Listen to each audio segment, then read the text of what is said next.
தக் லைஃப்க்குலாம் மன்னன்னு சொல்லி கேட்டோம்னா, அது வந்து நம்ம எம்.ஆர். ராதா சார தவிர்த்து வேறு யாரையுமே வந்து சொல்லிட முடியாதுங்க. அந்த அளவுக்கு வந்து தக் லைஃப் மன்னன்னா அது எம்.ஆர். ராதா சார் மட்டும்தாங்க. அவர் ஒரு விஷயம் சொல்லியிருக்காரு. வாங்க அது என்னன்னு சொல்லி பார்க்கலாம். தமிழ் சினிமா முன்னேறி இருக்கா? கேள்வி கேட்ட நிருபருக்கு எம்.ஆர். ராதா தேடி பதில். தமிழ் சினிமாவை உலகில் தவிர்க்க முடியாத நடிகர் எம்.ஆர். ராதா.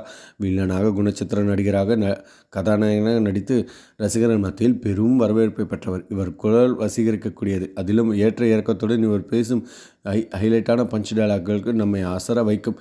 இவருடைய குரலை மேடையில் பல மிமிக்ரி கலைஞர்கள் ஆர்வமுடன் ஒலித்து காட்டுவார். நாத்திகத்தில் ஈடுபாடு உடையவர். இவர் நடித்த ரத்த கண்ணீர் படம் காலத்தால் அழியாத காவியம். ஒவ்வொரு காட்சியும் நடிப்பில் கலக்கியிருப்பார். இன்று வரை இந்த படத்தின் டயலாக்குகள் ட்ரெண்டிங்கில் உள்ளன. இதுவே இவரது அபாரமான நடிப்புக்கு சாட்சிதான். தமிழ் சினிமா முன்னேறி இருக்கிறதா என யாரிடம் கேட்டாலும் தொழில்துறையில் முன்னேறி இருக்கு, ஆனால் கதை வசனத்தில் பெருசாக முன்னேற்றம் இல்லைன்னு சொல்லுவாங்க.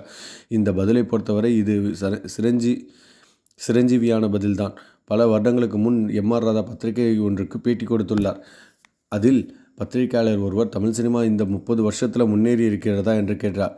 அதற்கு தொழில்துறையில் முன்னேறி இருக்கு, கதை விஷயத்தில் அந்த அளவுக்கு முன்னேற்றம் இருப்பதாக தெரியலன்னு தான் அந்த காலகட்டத்தில் எம்.ஆர். ராதாவும் பதில் சொன்னாராம். ஆனால் அவர் அது மட்டும் இல்லாமல் வேறு சில விஷயங்களையும் சொன்னாராம். போட்டுக்கிட்டே விளம்பரம் பண்ணி படத்தை ஓட்ட பார்க்குறாங்க. சொந்த பணத்தை போட்டு டிக்கெட் வாங்கி 2 வாரத்துக்கு ஹவுஸ்ஃபுல் போர்டு மாட்டி சந்தோஷப்படுறாங்க. என்னங்க வெட்கக்கேடு! இதுவா முன்னேற்றம்? ஒன்று சொல்கிறேன் கேளுங்க. நானும் என்ன மாதிரி சர்வீஸில் உள்ளவங்களும் சினிமாவை விட்டு போனால் தான் சினிமா உலகத்தில் முன்னேற்றம் வரும்.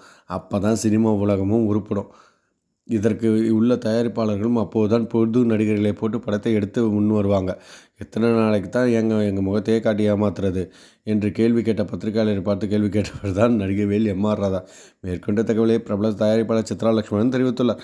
பாருங்கள், நான் முதலே சொன்னேன்ல, தக்லைஃப் மன்னனா அவர் வந்து எம்.ஆர். ராதா சார் தான்ட்டு. அவர் உண்மையிலே வந்து சரியான தக்லைஃப் தாங்க. இது வந்து எத்தனை இதில் தாங்க அவர் வந்து ஒரே இதை வச்சு வந்து, அதாவது வந்து இவர் என்ன சொல்கிறாருன்னா, எங்களோட ஃபேஸை மட்டுமே வச்சு நீங்கள் எப்படி கதை இல்லாமல் வந்து ஓட்டிக்கிட்டே இருப்பீங்க.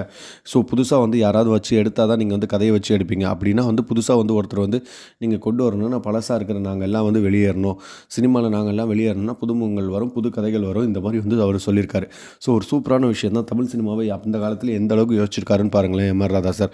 ஸோ இந்த மாதிரி சுவாரஸ்யமான விஷயங்கள் வந்து நீங்கள் தொடர்ந்து கேட்கணும்னா நம்ம சினி ஜங்ஷன் சேனல் வந்து மறக்காமல் சப்ஸ்கிரைப் பண்ணிடுங்க. அது மட்டும் இல்லாமல் இந்த வீடியோ பிடிச்சிருந்தா இந்த வீடியோ உங்கள் ஃப்ரெண்ட்ஸ் அண்ட் ஃபேமிலி எல்லாருக்குமே ஷேர் பண்ணிட்டு இந்த வீடியோக்கு லைக் கொடுத்துருங்க. நீங்கள் கொடுக்குற லைக் அண்ட் ஷேர் தான் வந்து என்ன டெய்லி வீடியோஸ் போகிறதுக்கு மோட்டிவேட் ஆகிட்டு இருக்கு.